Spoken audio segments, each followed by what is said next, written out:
Y para que podamos entender bien esto, yo les quiero poner un ejemplo. Yo sé que todos ustedes han visto alguna vez alguna película, de esas películas como que de suspenso, o esas películas que tienen un trama bien raro porque tú has visto toda la película y no has entendido nada de la película, y al final como que empiezas a entenderle a todo, ¿no?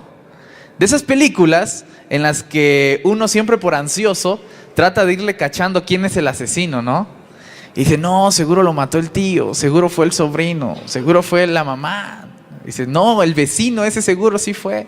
Dice, no, se suicidó. Y tú siempre tratas de encontrar quién fue el culpable. Y no, nunca le logras atinar a quién fue. Y al final de la película, ya como que te dan un tip o una idea y dices, ah, fue esta persona, ¿no? Y después, tú no te imaginabas que era esa persona, pero te das cuenta que todo tiene sentido cuando te explican por qué esa persona hizo eso. Y es entonces cuando el patito de hule al lado de la tina, que fue un arma letal, tiene todo el sentido del mundo, ¿no? Porque acabas de entender el proceso de todo. Y déjame decirte que la Biblia funciona más o menos igual. Uno a veces llega y quiere leer Génesis 1, Génesis 2, Génesis 3. Y parece que hay cosas así medio oscuras, medias extrañas, que uno pues no termina por entender. Dice, pues, ¿cómo es posible que hay tantos hombres si solo eran 2? Pero al rato ya Caín ya encontró esposa y ¿de dónde la agarró? ¿No? Y después tú sigues avanzando en el texto bíblico y te das cuenta que hay un pueblo malvado y que el Dios de amor manda y los mata, ¿no? Y les dice, mátalos a todos. Hasta niños, bebés, animales, todos. Y entonces tú dices, ¿qué está pasando? A ver, no estoy entendiendo de qué se trata esto. Y más adelante hay un rey que se llama David, que es adúltero, asesino, fornicario. Y es el mejor rey, el que vivió conforme al corazón de Dios. ¿Sí o no? Pero más adelante tú vas avanzando y te das cuenta que ese mismo Dios no es capaz de perdonar a Esaú cuando vende su primogenitura por un plato de lentejas. Y ese Esaú ya perdió su bendición. Ni modo. Y entonces tú ves tantas cosas tan extrañas en el texto bíblico que dices, no entiendo. No sé de qué se trata. No puedo entender. Y si a eso le quieres sumar al final un apocalipsis donde hay un dragón, una bruja, estrellas. No hay una bruja, pero estrellas cayendo. Era para ver si estaban despiertos. Y en donde está el fin del mundo y cuentan así un montón de cosas y tú al final dices, ¿de qué se trata? Y encima de eso el rey, el gran Salvador Jesús, que venía a liberarnos, muerto en una cruz. Entonces tú realmente estás escuchando una historia de esas que no tiene ni pies ni cabeza, parece ser que no vas a entender y parece ser que nada tiene sentido. Y por eso muchos caemos en muchos errores de interpretación, porque somos de esos que estamos viendo la película y apenas ven el minuto 8 y dices, ya sé lo que va a pasar, ¿no? Ya sé. Este lo va a traicionar y lo va a engañar con la vecina, van a tener 2 hijos y van a ser felices para siempre, lo van a encarcelar. Ese es el problema que tenemos cuando nosotros nos acercamos al texto bíblico, de querer averiguar todo sin encontrar la médula del asunto, sin encontrar el detalle principal de todo el asunto. Y para que podamos entonces encontrar el detalle principal, vamos a utilizar como ejemplo una historia antes de caer en el tema de la santidad y que tiene que ver por supuesto con la justicia. Y quiero contarles la historia no contada del apóstol número 13. ¿Ustedes sabían de eso o no? ¿Han escuchado algo acerca del apóstol número 13? El que nunca logró ser apóstol. Y no me refiero al de Hechos, al que se aventaron en lugar de Judas. No. Contemporáneo de Judas. Un apóstol que no logró ser apóstol, pero que estaba destinado a ser apóstol. Esta es la historia no contada del apóstol número 13. Esta se encuentra en Marcos 10, por si alguien quiere averiguar si es verdad lo que les estoy contando o no. Cuenta la historia que en una ocasión un chico guapo, fuerte, agradable, atento, no como yo, un poquito más,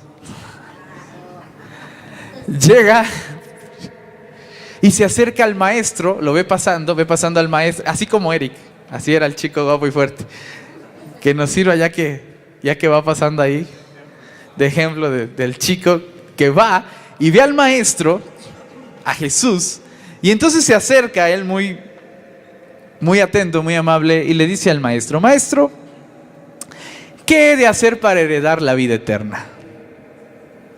Y entonces el maestro lo queda viendo así como que, mira qué intenso que se acerque a mí a preguntarme. Entonces le voy a responder.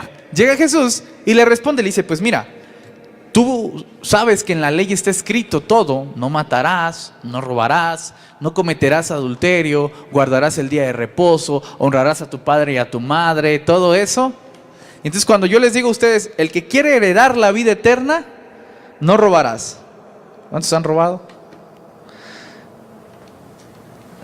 No cometerás adulterio. No digan si lo han hecho, por favor. No fornicarás. Honrarás a tu padre y a tu madre. No levantarás falso testimonio de tu hermano. Guardarás el día de reposo. Y entonces ya como que nosotros aquí escuchando, híjole, ya me quedé fuera de la vida eterna. Pero este muchacho no.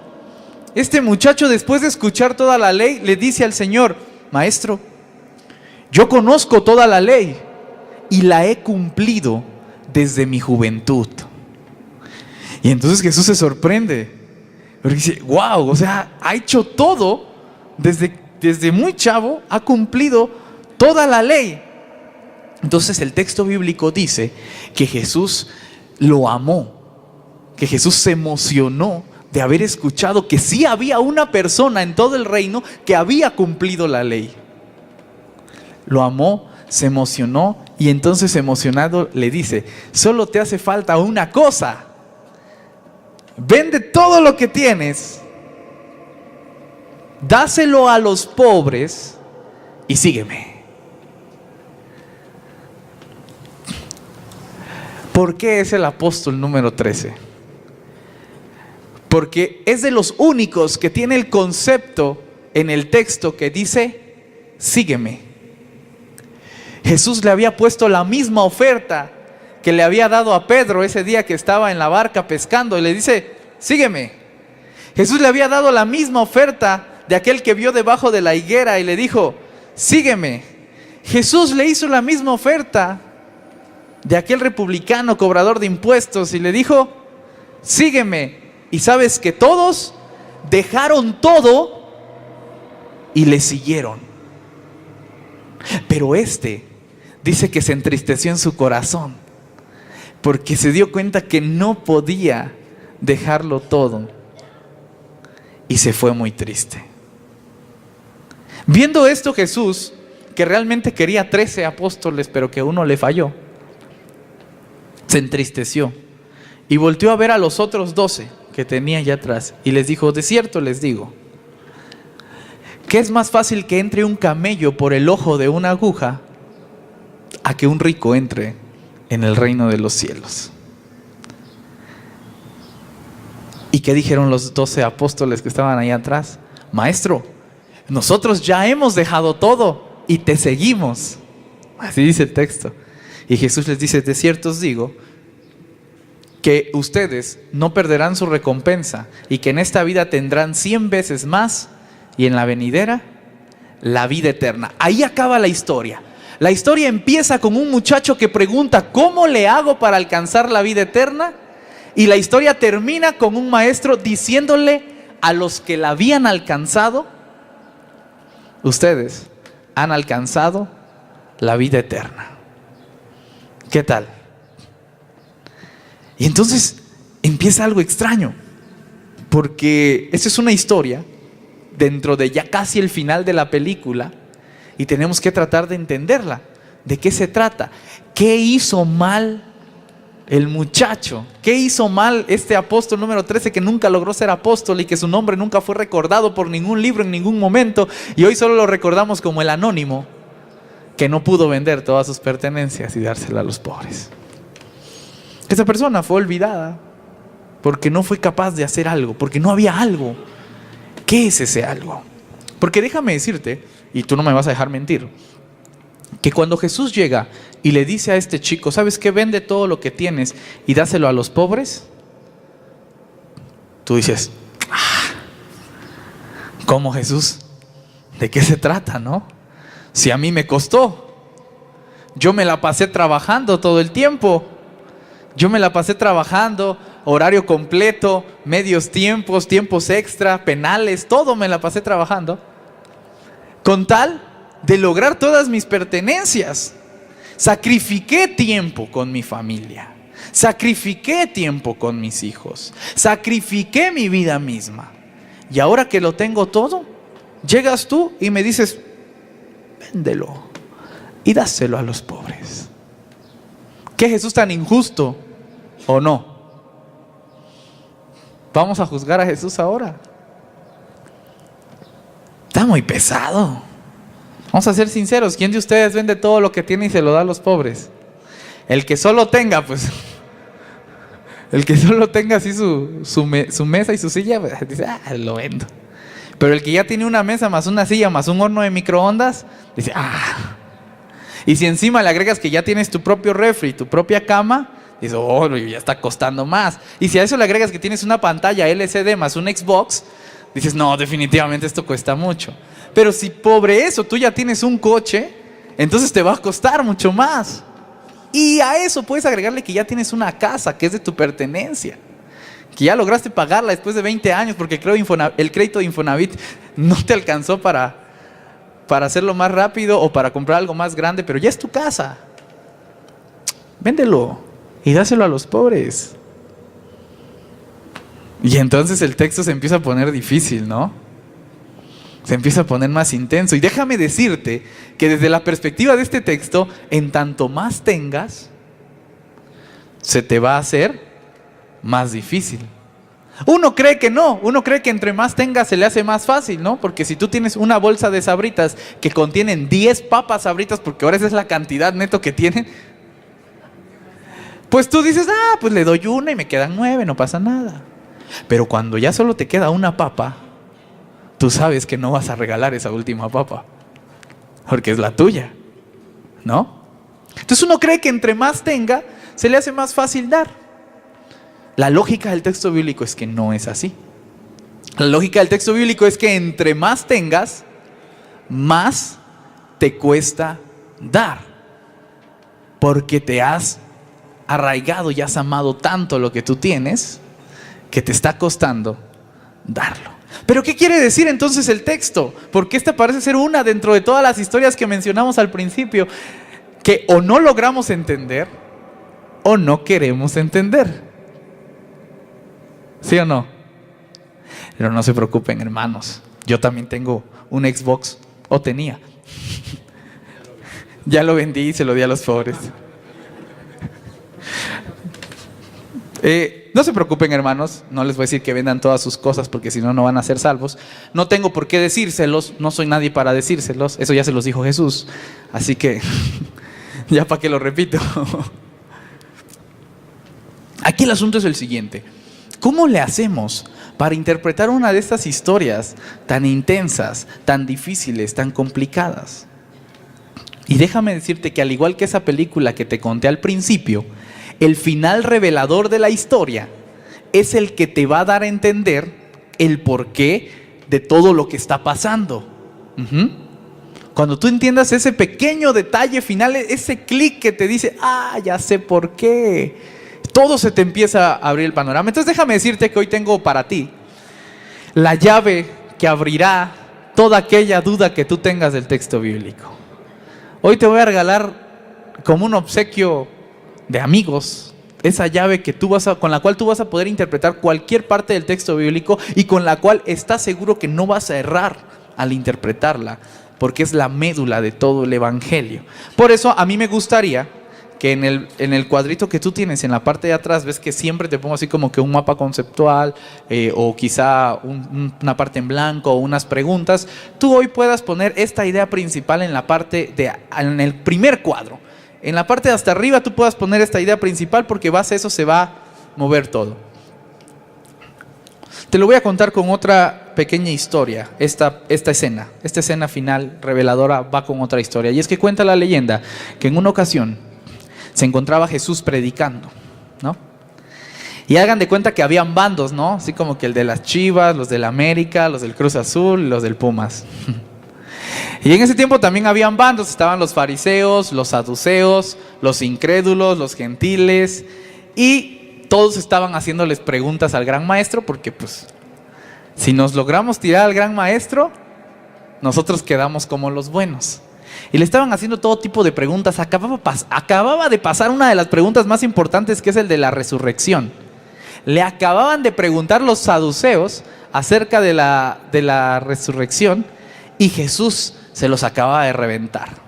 Entonces los fariseos estaban bien contentos, ¿no? Porque pues ya un equipo menos descalificado, y los fariseos ya eran como que los últimos que quedaban en pie. Y entonces dicen: parece que nosotros vamos a ganar. Y le hacen una de esas famosas preguntas a Jesús y le preguntan: maestro, dinos tú, ¿cuál es el gran mandamiento? Entonces Jesús, conociendo el corazón de ellos, sabiendo lo que están tramando en su corazón, llega y le contesta: el primero es: amarás al Señor tu Dios con todo tu corazón, con toda tu alma, con toda tu mente, con todas tus fuerzas. Y el segundo es semejante: amarás a tu prójimo como a ti mismo. En esto, dice, agrega, se resume toda la ley y los profetas.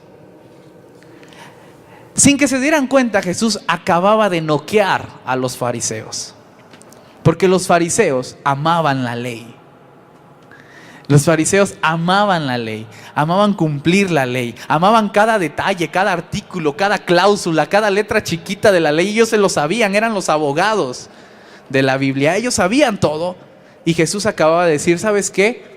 Todo lo que tú dices ya no importa, porque ahora lo que importa es que tú ames a tu prójimo como a ti mismo. Y en esto se resume toda tu ley y todos los profetas. Así que, en palabras de Jesús, todo este libro se resume en: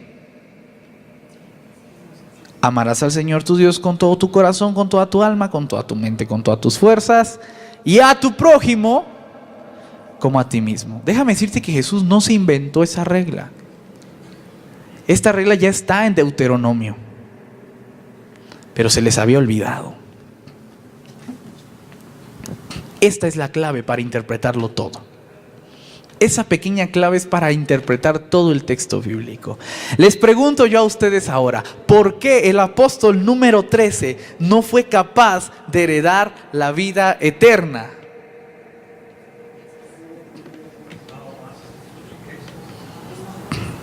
Con la nueva llave que les acabo de dar. ¿Por qué? Porque no amaba a su prójimo como a sí mismo. Igual y sí lo amaba, no vamos a decir que no. Igual y sí lo amaba, pero no como a sí mismo. Te voy a poner otro ejemplo. Supón tú que eres el dueño de 10 bolillos. Tan ricos los bolillos, ni lo hubiera mencionado, ya se me antojó. Con un chocolatito caliente. Ay, no. Vámonos. Supón tú que eres el dueño de 10 bolillos. Y una mañana como la de hoy, en un domingo, te da hambre. Y tienes 10 bolillos. Y te da mucha hambre. No cualquier tipo de hambre, mucha hambre. ¿Qué haces? Pues, agarras un bolillo y te lo comes, ¿o no? Ya el que ame más a los bolillos que a su estómago, ese sí ya está en otro nivel, ¿no? Está perfecto, tú tomas un bolillo y te lo comes, porque me amo, ¿no? Porque me amo más que a los bolillos, ¿estás de acuerdo? Y entonces de repente vas caminando y te quedan 9 bolillos, porque ya te comiste uno y tú ya estás saciado. Y te encuentras a tu hijo que le dio hambre. ¿Qué haces? ¿Qué haces, David? que le pida a su mamá. Adri, ¿escuchaste eso? No, pues le das un bolillo, ¿no? Es mi hijo, no hay que ser malos. Un bolillo. En tu bolillo, come. Porque amas más a tu hijo que al bolillo.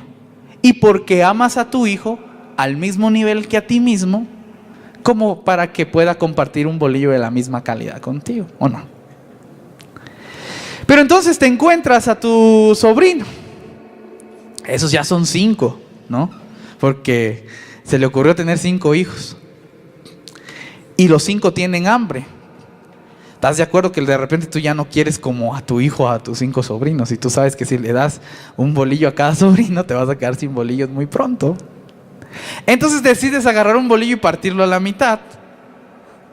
Y darle un bolillo, un pedacito, y todos felices, todos contentos. Tú todavía tienes bolillos. Y cuando sales de casa, te encuentras con una persona a quien tú nunca en tu vida has visto y no conoces, y tiene hambre y está sufriendo, y te pide un bolillo. Y volteas a ver tu bolsa y dices, no más, ya solo me quedan 4 bolillos. Y si me da 4 veces hambre en el día, ¿qué voy a hacer? Y entonces es donde empiezan los verdaderos problemas, porque tú ya no sabes si darle el bolillo o no darlo y quedártelo tú. ¿Estás de acuerdo? Ese es el problema de amar al prójimo como a uno mismo. Quiero que entiendas que el problema que tenía la persona no estaba basado en la ley. La ley la había cumplido, aparentemente, pero no había cumplido la médula, lo más fundamental de la ley. Eso no lo había cumplido, y lo más fundamental de la ley era amar al prójimo como a uno mismo. Eso no lo había entendido él. ¿Es imposible?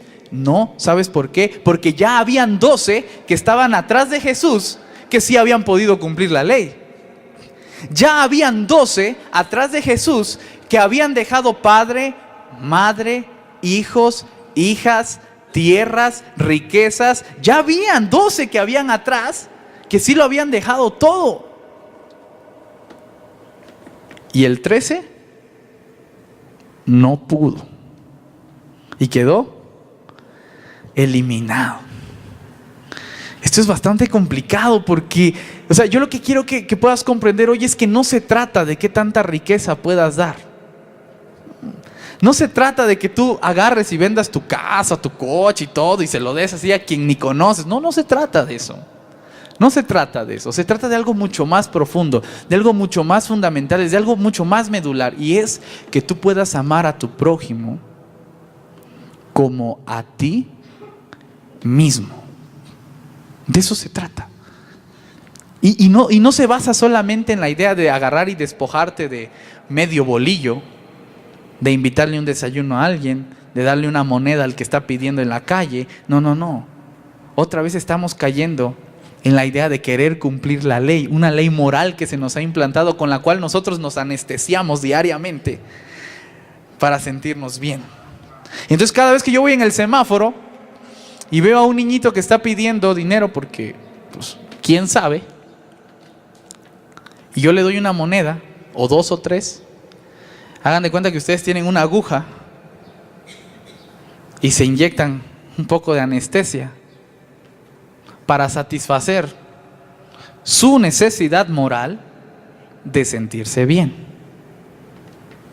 ¿Y el amor al prójimo? Hagan de cuenta que cada vez que ustedes deciden no robar, no cometer adulterio, no fornicar, ir al culto el domingo, guardar el día de reposo y todas esas cosas, también funcionan igual. Y nos anestesiamos tratando de creernos que somos buenas personas y que estamos cumpliendo toda la ley. y los profetas. Y cuando nos confrontan con la esencia del texto bíblico, cuando nos dices, ¿amas a Dios? ¿Amas a tu prójimo como a ti mismo? Es más, ¿te amas a ti mismo? Y entonces, ya se pone difícil el asunto. Porque lo realmente importante del texto está basado en este mandamiento. Por eso, yo quería que tú pusieras en el cuadro principal amor. Y en los dos cuadros que hay abajo, me gustaría que pudieras poner al prójimo y a Dios. ¿Sí tienes los dos cuadros ahí en tu boletín? Puedes checarlos. Pon en el primero amor y en el segundo pon prójimo y amar a Dios. En esto se resume toda la ley y los profetas, así que vamos, hablemos de este tema tan esencial y tan medular para poder comprender todo lo demás. Tratemos de entender de qué se trata esto. ¿Por qué yo no puedo dar todo lo que tengo? Vamos ahora, voy a funcionar como abogado de ustedes. ¿Por qué yo no puedo? Es más, no debería de dar todo lo que tengo y dárselo a los pobres.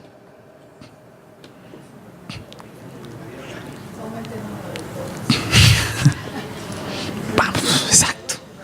En primer lugar, porque me amo a mí mismo, ¿no? Si tú no te amas a ti mismo, no puedes amar a otra persona. Así de sencillo. Si tú no eres capaz de amarte a ti mismo, no puedes amar a otra persona. Y si tú te la pasas flagelándote todo el tiempo, dando todo por otras personas y no dando nada para ti, tú estás demostrando que no te amas a ti mismo. Y en ese caso tu amor por los otros también es muy poquito. Por eso, mis queridos hermanos, los días lunes, que es mi día de descanso, y como yo me amo a mí mismo, tengan ustedes por seguro que no me van a encontrar ni por debajo de las rocas. Y si alguien llega y dice, hermano, pero se murió tal hermano, le voy a decir, híjole, hermano, es mi día de descanso. Qué pena, no podré estar con usted hoy. Se los digo en serio. Yo sé que siempre ando bromeando, pero esto se los digo en serio. ¿Saben por qué? Porque me amo. Y en la medida en la que yo pueda amarme a mí, voy a poder amarlos a ustedes también. ¿Sí me explico? ¿Por qué yo no podría dar todo lo que tengo por otra persona? Porque te amas a ti mismo y tienes que amarte a ti mismo. El problema real no es que te ames a ti mismo. Eso está muy bien, eso está perfecto, eso está avalado por un mandamiento. Es más, es tu obligación. El problema real es cuando tú solo te amas a ti mismo. Y de esos habemos muchos, ¿no? Alguien por ahí dice que tú puedes ver la medida del amor que tienes por una persona o por otra persona en la medida en la que tú le inviertes tiempo y dinero. Hay gente que ama mucho su coche, más que a sí mismo, porque en la semana busca la fondita de 50 pesos para comer, pero al coche le pone la mejor gasolina que encuentre, ¿no? Hay gente que ama mucho más su casa que a su familia, porque para las vacaciones de la familia pues nos vamos a tomar un café en el Starbucks. Pero para que la casa esté bonita le invertimos en pintura unos 10,000 pesos, 15,000 pesos. Hay gente que ama mucho más su trabajo que a la gente. Porque pues en el trabajo puede estar 8 horas, 10 horas, 12 horas, 15 horas. Y luego con la familia, 15 minutos, 8 minutos, 6 minutos. Entonces tú puedes estar evaluando, esto no es lo más exacto del mundo por supuesto, ni es una regla universal, pero sí puedes evaluar esto en la medida en la que tú inviertes tiempo y dinero. ¿A qué amas? ¿Qué tanto amas? ¿Cómo amas? Hay mucha gente que se ama tanto a sí mismo, que pasa mucho tiempo consigo mismo. Hay gente que ama mucho a su familia, que pasa mucho tiempo con su familia. Hay gente que ama mucho a la iglesia, que pasa mucho tiempo con la iglesia. Y hay gente que no ama al prójimo y por lo tanto no tiene ni un minuto en su vida para convivir con una persona a quien no conoce.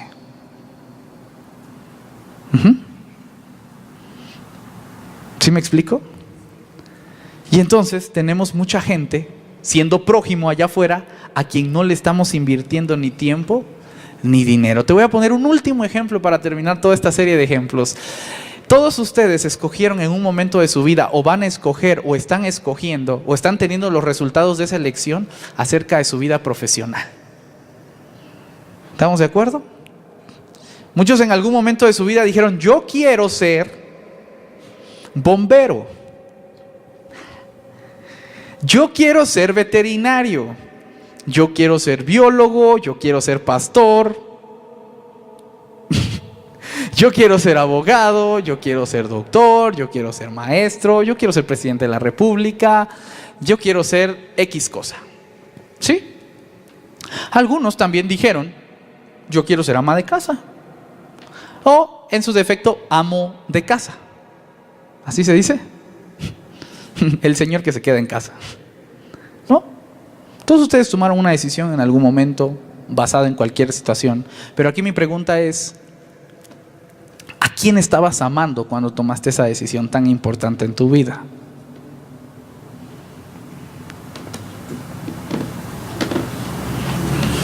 Ahí tienes un minuto para responderte a ti mismo. ¿A quién estabas amando cuando tomaste esa decisión en tu vida? Yo te voy a ser muy sincero. Cuando yo tomé la decisión de ser pastor, me estaba amando a mí. Yo ni me imaginé que los iba a conocer ustedes. Yo me estaba amando a mí. Yo me sentía especial. Yo me sentía amado por Dios. Yo me sentía escogido del Señor. Yo me sentía único entre muchos pecadores. Yo me sentía santo entre tantos herejes que había en el planeta. Y entonces soy sincero, cuando yo elegí ser pastor, me estaba amando a mí. ¿Para qué les engaño? No quiere decir que todos hayan sido así, esa es mi experiencia muy personal. Pero cuando tú elegiste tu vida profesional y tu carrera, ¿a quién estabas amando? Puede ser que muchos estuvieran amando a papá o a mamá, y con tal de complacer a papá y a mamá, toman una decisión. ¿Sí o no? Puede ser que muchos estuvieran amando el dinero, y con tal de obtener más dinero en alguna carrera, dicen: no, pues yo mejor me voy por esta porque esta deja más, ¿no?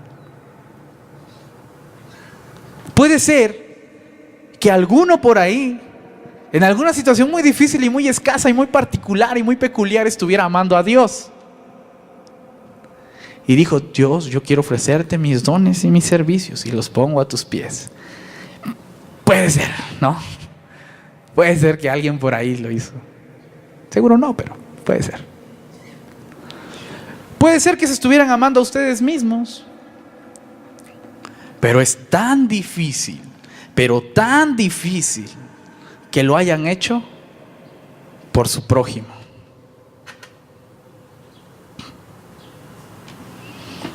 Realmente hoy hoy tenemos un momento bastante especial. Y también quería hablar de esto en un momento. Y es que nuestro gran hermano Tom, pues ya no va a estar con nosotros. Ustedes saben. Y sabes, algo que a mí me impacta mucho de los misioneros, por lo cual yo de verdad no podría ser misionero nunca, es que muchos piensan en el prójimo cuando toman la decisión de dejar casa, familia, seguridad económica, cultura. ¿Sabes por qué? Porque se tomaron la oportunidad de pensar en gente que no conocían, como ustedes. Porque se tomaron la oportunidad de tomar una decisión pensando en el prójimo y no pensando en sí mismo. Yo realmente no sé exactamente qué va a pasar con Tom. Yo le agradezco mucho todo lo que ha hecho y lo valoro mucho, delante de todos ustedes, lo cual ustedes deberían de hacer también. Pero llega un momento en el que esas decisiones empiezan a pesar. No crean que es tan fácil. Cualquiera de ustedes llega, se jubila y ya tiene su casa y su pensión, ¿o no? Y a los cientos y miles de pastores y a los cientos y miles de misioneros, ¿qué hay de ellos? ¿Quién les da esa seguridad? Pero ellos se atrevieron a tomar una decisión pensando en el prójimo, pensando en el otro. Hay mucha gente que sí lo está haciendo y habemos muchos que no lo estamos haciendo. Hay que ser sinceros. Y puede ser que cuando ustedes lleguen y pregunten, Señor, ¿qué debo de hacer para heredar la vida eterna? Pues yo no he robado, ¿no? No he mentido, no he adulterado, no he fornicado, he honrado a mi padre y a mi madre, he guardado mi día de reposo. ¿Verdad? Todos los domingos guardo mi día de reposo, todos. Y entonces el Señor llega y te dice, bien, entonces ama a tu prójimo como a ti mismo. Y entonces la decisión empieza a pesar.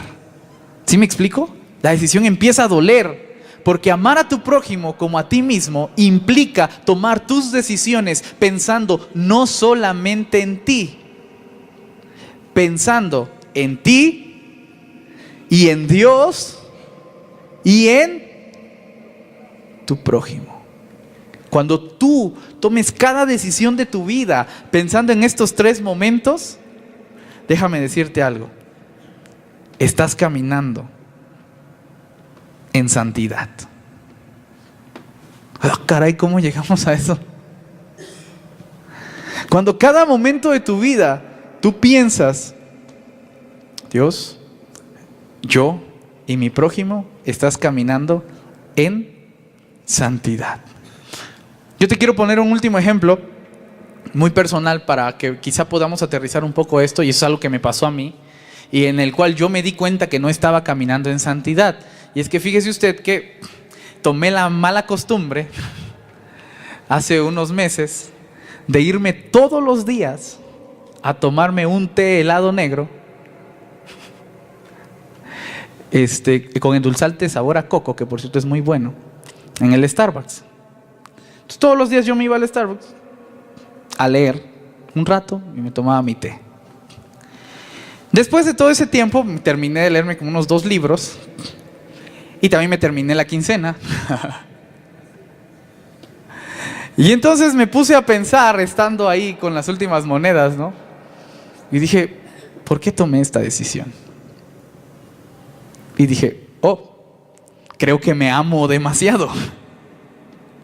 Y justamente en ese cruel momento se le ocurre, ¿verdad?, a una familia, a un señor con una señora bajar del camión con 3 pequeños.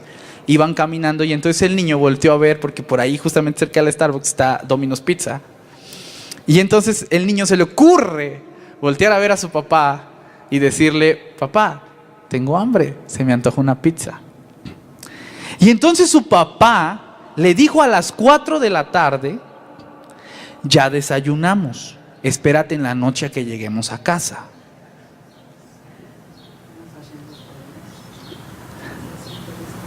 Y yo dije, qué malvado papá.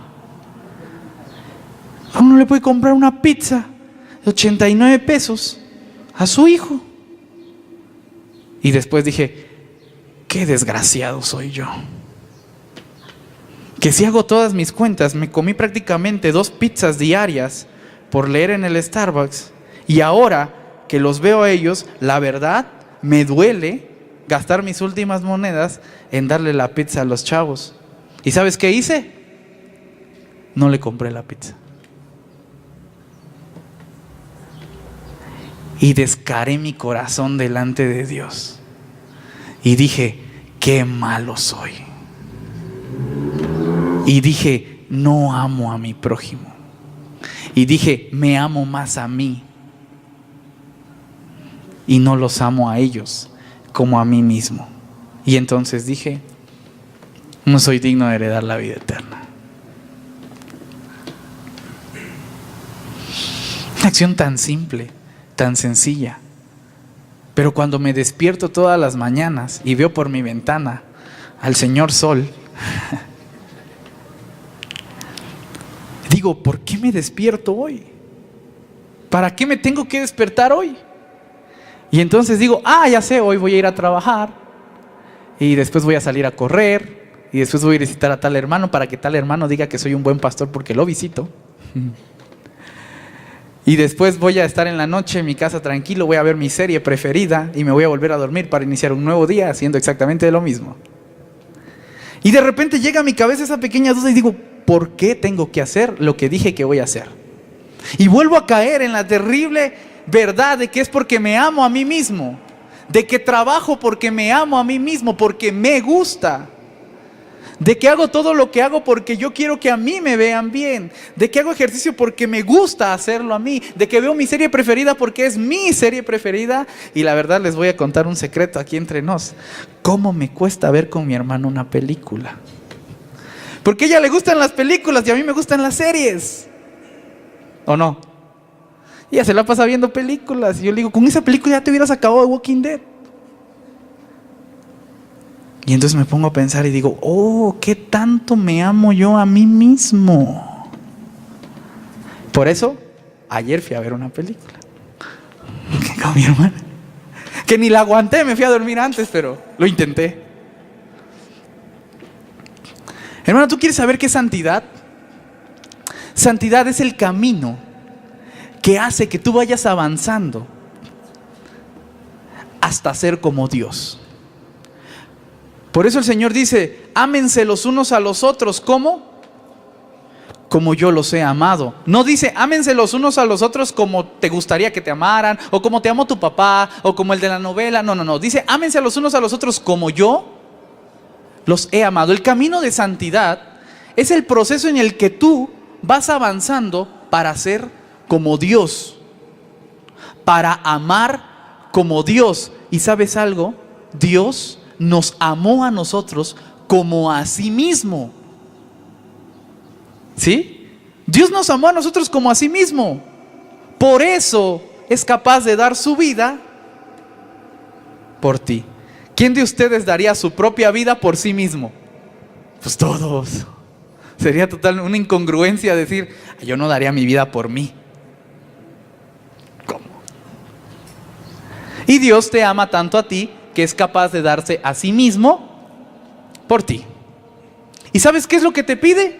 Que tú puedas hacer lo mismo con otro.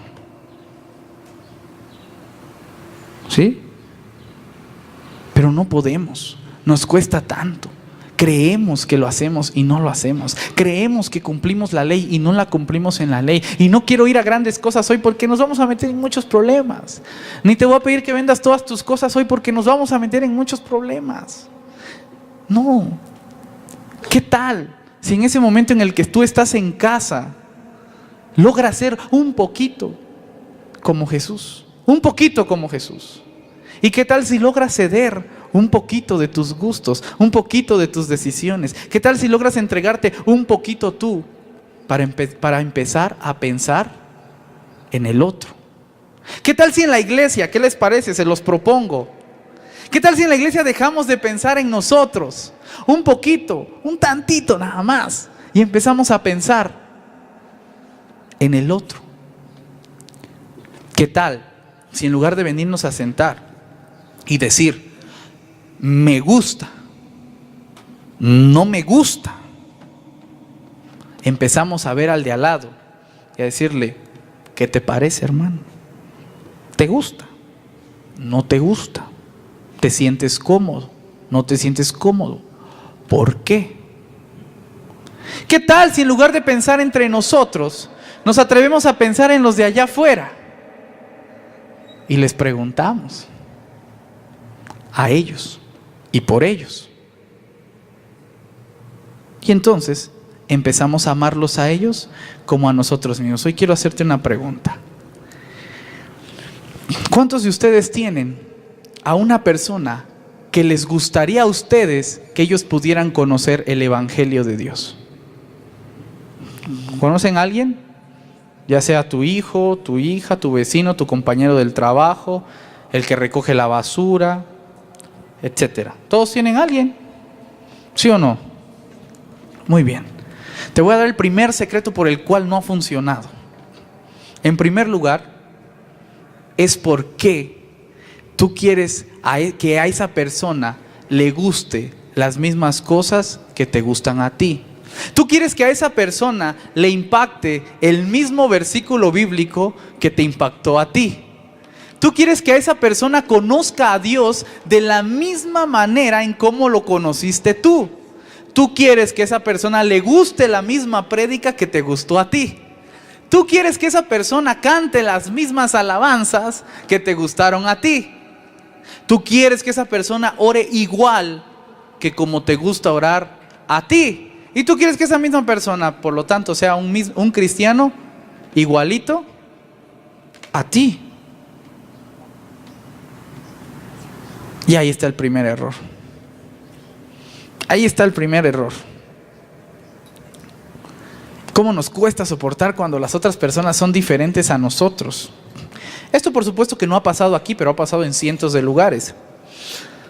Me pasó una vez en una iglesia en donde una persona les gustaba adorar con las manos levantadas, ¿no? Por supuesto que cuando cantaban, levanto mis manos, ellos eran los únicos que estaban en onda.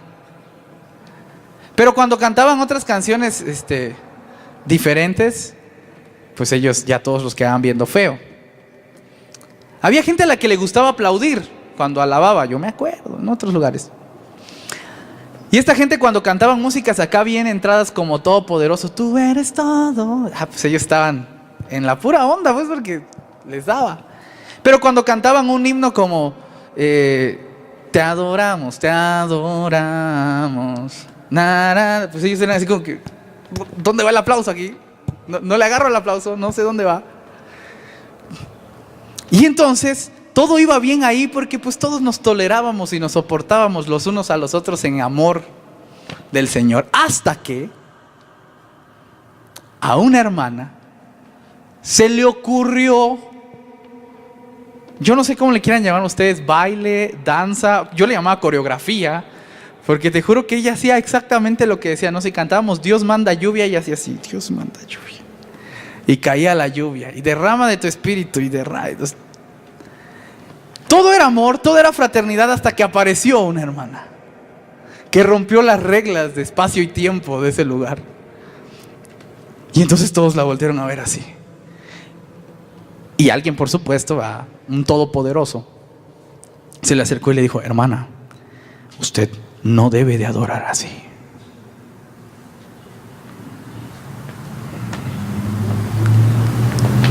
¿Y sabe qué? Dejó de adorar así, pues porque ¿qué le haces? No, ya. Se fue a otra iglesia. Sencillo. Esa otra iglesia ya está bien grande. Ya de tener como unas 300 personas. Y la nuestra, la que teníamos, todavía sigue con sus mismas 40. Porque es que la nuestra, como es más especial, tiene VIP. ¿Sí me explico? A la nuestra no puede entrar cualquiera, solo puede entrar la que se une a nuestra forma de pensar muy específica. ¿Sí? Y entonces de repente yo conocí otra iglesia en donde llegaban los jóvenes y les decían, oh, no te puedes vestir así, no puedes hablar así, no puedes moverte así, no puedes peinarte así. Esa ya fue la última, ¿no? ¿Y sabes qué? Pues obviamente esa gente nunca entró ahí. ¿Por qué? Porque no pasaba. El pase VIP no era para ellos. No entraron. Y al final me sorprende cuando llegan y le preguntan, Señor, ¿por qué nuestra iglesia no crece? ¿Acaso no es tu voluntad que nosotros crezcamos? Y el Señor casi, con todo el amor que Él puede tener, ¿verdad? Porque pues los ama a todos, hace así como que, ¿qué te digo? Pues es porque ustedes no quieren. Porque ustedes quieren buscar a su gemelo, a su clon, a la persona con exactamente el mismo ADN, para que comparta con ustedes exactamente lo mismo. Y de eso no se trata el amor al prójimo. Porque el amor al prójimo es compartir con otro, no conmigo mismo. Es amarme como a mí mismo a otro. Y ese otro puede ser totalmente diferente a mí. Y ese otro puede pensar totalmente diferente a mí. Y es por eso que la historia final es la de este personaje, que siendo samaritano y a quien nadie quería y quien nadie odiaba, lo asaltan, lo golpean, lo dejan tirado, y entonces pasa el sacerdote y dice: pues yo no me junto con ellos. Es católico. Pues no, que venga aquí su diócesis a salvarlo, yo me voy. Y pasa el pastor de la iglesia bautista, porque esos son. Y lo ve tirado y dice: no, pues ¿cómo? No ha llegado al culto por 2 meses y ahora quiere que lo venga a ayudar. No. Se llega el presbiteriano, porque esos también son. Y lo queda viendo y dice: no, pues ni era predestinado. Por eso está así. Dios no lo salvó desde antes de la fundación del mundo. Hazme el favor. Y entonces llegan los del pacto y lo ven y dicen: ay, sí, nosotros sí lo vamos a abrazar, porque nosotros sí creemos en la diversidad y en el amor los unos con los otros. Y nosotros somos una comunidad de fe, porque eso está en nuestras leyes del pacto. Y entonces lo abrazamos. Y no importando que sea diferente, y no importando que piense diferente, y no importando que se vista diferente, y no importando que sea de otra clase socioeconómica, y no importando cualquier diferencia, lo traemos a la iglesia. Y lo cuidamos, y lo abrazamos, y lo ayudamos. Felicidades, Iglesia del Pacto, porque ustedes son como el buen samaritano. ¿Cuántos pueden decir amén a esto?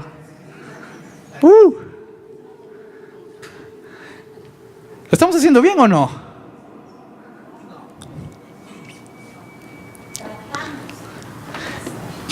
Ese es el camino de la santidad. El camino de la santidad es el camino, es el proceso en el cual tú dejas de ser tú un poco para irte pareciendo a Dios. El camino de la santidad es el proceso en el que tú te amas, porque tienes que amarte, pero también tienes que empezar a amar a los otros. El camino de la santidad es ese amor que todo lo puede, que todo lo soporta. Y no se imaginen solo al novio y a la novia, imagínate al vecino que te cae re mal. Todo lo soporta. ¿Y sabes qué? Es capaz de dejar de hacer por amor algunas cosas. Y es capaz, por amor, de comenzar a hacer algunas cosas. Por eso, mis queridos hermanos de la Iglesia del Pacto, los buenos samaritanos de Tlalnepantla, ¿qué debo de hacer para heredar la vida eterna?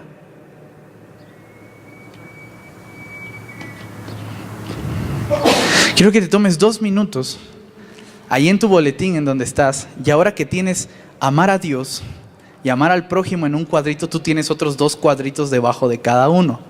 Quiero que pongas ahí 5 acciones prácticas que a ti te costarían hacer, pero que tienes que empezar a hacer para amar a tu prójimo. Y como tu prójimo cuenta familia, sí. Como tu prójimo cuenta iglesia, sí. Como tu prójimo cuenta todo el ser que tú no conoces, sí. Y como prójimo además cuenta tu enemigo. Porque todos tienen un enemigo, ¿o no? Vamos, todos tenemos a alguien que no nos cae re bien. Apúntalo. ¿Qué es lo que tú tienes que empezar a hacer?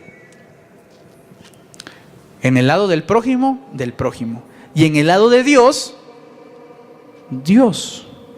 ¿Qué tienes que hacer para también demostrarle tu amor a Dios? Puedes apuntar ahí lo que tú quieras, lo que tú gustes, lo que se te antoje.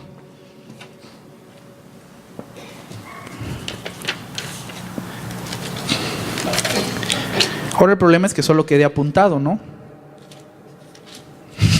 Yo tengo como 30 papelitos de esos yo en mi casa que un día dije que iba a hacer y nunca hice. Hay algunas aplicaciones prácticas en el texto. Y es curioso porque nosotros estamos tan perdidos en eso de santidad que creemos que hay que estar con Dios. Ya con esto termino, lo prometo.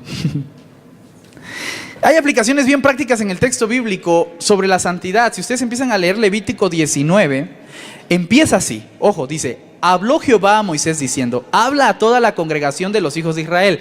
Yo ya le hablé a toda la congregación de los hijos de Israel, para que no me culpen después a mí de juicio. Yo ya hice mi chamba. Y diles: santos seréis, porque santo soy yo Jehová vuestro Dios. Que en Reina Valera es: sed santos porque yo el Señor soy santo, ¿no? Así que yo, cumpliendo este mandato del Señor, para limpiar mi conciencia y lavarme a la Pilatos mis manos, les digo a todos ustedes: sean santos porque el Señor es santo. Sean santos como el Señor es santo, ¿ok? Eso es el mensaje de hoy. Pude haber dicho solo esto, pero a mí me pagan por hablar más de 40 minutos, así que por eso continué. Sean santos porque el Señor es santo. ¿Qué? ¿Cómo? ¿Qué le hago? Bueno, después empieza toda una lista gigante que usted puede leer en su casa con tiempo y forma y con detalle y poner marcatexto y todo lo que quiera, y entender qué es lo que usted tiene que hacer para ser santo. De entrada, yo ya les di todo este panorama general para que se den cuenta que ser santo tiene muchas implicaciones, y solo tomé algunas en cuenta que aparecen en sus boletines. Versículo 3 y 5, que se resumen en dar lo mejor a Dios. Dar lo mejor a Dios, y con eso tú estás entendiendo que amas a Dios con todo tu corazón, con toda tu alma, con toda tu mente y con todas tus fuerzas. Da lo mejor a Dios. Existía una iglesia en Estados Unidos que a mí me enojó mucho, pero que quizá ahora entiendo el porqué de las cosas, y es que llegaba la gente y depositaba sus dólares en la canastita, ¿no? Y de repente un pastor agarra, toma un billete y lo rompe y lo tira al piso y le dice: ustedes no vienen acá a dar limosna. El peor billete, todo doblado, llegan y lo dan. Ustedes saben que de repente en Estados Unidos, si tu billete ya no está legible, ya no pasa bien, pues ya se canceló. No es como en México que le puedes poner 8 yurex, 2 grapas y un curita y todavía pasa, ¿no? Y entonces dice: lo peor le vienen a dar a Dios. Lo último, lo que se les ocurre, lo que les sobra, vienen a dar a Dios. Sí, pero cuando tú vas y pagas en el restaurante, con tarjeta de crédito, ¿no? Platinum, lo que sea, 48% de propina. Dar lo mejor a Dios. Yo recuerdo que toda mi infancia fue totalmente infeliz, porque yo todas mis cosas las tenía que estrenar en el culto del domingo. Lo peor era que me compraran algo en lunes, porque me tenía que esperar a que diera la vuelta de la semana para estrenar algo. Mis tenis de la escuela, el domingo los tenía que estrenar. Nada tenía que ver pues el tenis, pero tenía que estrenarlo el domingo. Que era una idea de tratar de darle lo mejor a Dios. ¿Cómo tú le puedes dar lo mejor a Dios?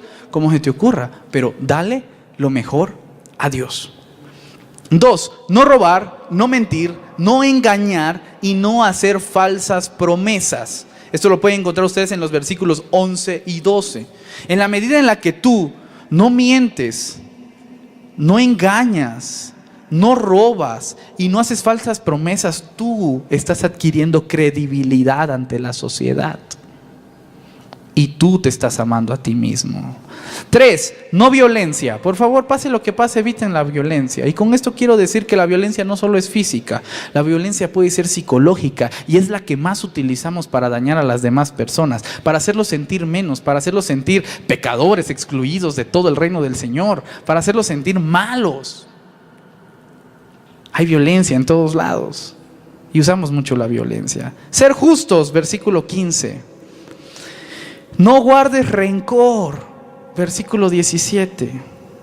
Eso está difícil. Reprende, no seas cómplice del pecado de otro. También versículo 17. Esa está muy buena, ¿eh? No se trata solo de no participar del... no. Hermano, vote usted por fulanito para que sea diácono. Mira, si todos nosotros nos ponemos de acuerdo y votamos por él, vamos a ganar. Y usted, como es una buena persona y no quiere participar del proselitismo político de otros dentro de la iglesia, pues dice: no, hermano, yo no participo. Y usted cree que hizo bien, y sí, pero no ha hecho del todo bien. Usted tiene que ir y reprender al que lo está haciendo. hermano, fíjese que esa persona me cae re mal. Fíjese que se está haciendo esto y esto. Y yo lo vi. Y que me contaron. Y que me dijeron. Pero como usted es una gran persona que no participa del chisme, pues usted dice, no, por favor, yo no voy a participar de eso. Y usted cree que está haciendo bien, y sí, pero no del todo bien. Porque usted tiene que ir y reprender a esa persona y decirle, hermano, por favor, no esté hablando así mal de su prójimo. Si tiene algo que hablarlo, vaya y háblelo con él de frente, pero no esté aquí regando toda la información que nada tiene que usted que hacer, no le importa eso pues. Chismoso, chismosa. Repréndalo. No participe del pecado. No sea cómplice del pecado. Repréndalo. Esta es clásica, pero va usted en su coche y suena ese sonido de patrulla de tránsito que es escalofriante. Ya me paro. Y me para y llega el de la patrulla y me dice, con una Sor Juanita se queda. Y entonces usted, como es muy bueno, pues dice, no, yo voy a pagar mi multa. Sí, no, hacemos eso. Y va usted y paga su multa. ¿Y usted cree que hizo algo bueno? ¿Y sabe qué? Sí, pero no del todo bueno. Vaya, repréndalo y demándelo por andar pidiendo sobornos. Entonces llega así con el pastor y dice, para que me limpie mis pecados, pastor. Y yo, como soy muy bueno, le digo, no, hermana, no, hermano, ¿cómo cree? No hace falta. Y creo que hice algo bueno. No hice del todo bueno. Que tengo que reprenderlo y decir, hermana, usted no tiene que hacer eso. ¿O no? Yo sé que son ejemplos muy absurdos, realmente no son ejemplos reales. Trato de irme al absurdo, pues, para que usted en los ejemplos cotidianos de la vida que usted tiene, pues sí pueda relacionarlos y encontrar cualquier cosa. Igual y algo de lo que dice ni siquiera es malo, pero bueno, cada quien. Yo lo que quiero es que usted entienda en este pequeño sector que no se trata solo de no participar, sino de reprender, de estar activos en el proceso de justicia siempre. No busques venganza, versículo 18. Todo esto es camino a la santidad, No busques venganza. 9. No pretendas predecir el futuro. Esta está muy buena. Todos bien afanados por el futuro. 10. No menosprecies al extranjero, porque extranjero fuiste en tierra de Egipto. No menosprecies al nuevo, porque fuiste nuevo una vez tú también. No menosprecies al que es diferente a ti, porque tú también fuiste diferente de muchos alguna vez. Todo esto, mis queridos hermanos, para decirles, sean santos como el Señor tu Dios es santo. Inclinemos nuestros rostros y oremos. Padre, te doy gracias por este día, gracias por la oportunidad de conversar, Señor, de compartir tus mandamientos, tu palabra, papá, por compartir lo que tú nos has mandado a hacer, Señor. Y bueno, dejo en tus manos y en tu espíritu todo esto, Señor, que tu espíritu sea aquel que redarguya y que sea tu espíritu el que nos dé a cada uno el mensaje personal que necesitamos. A cada uno nos tiene que mostrar algo personal para ser mejores personas y caminar a ser más santos contigo. Señor, ayúdanos a amar a nuestro prójimo como a nosotros mismos y amarte a ti con todo nuestro corazón. En el nombre de Jesús, amén.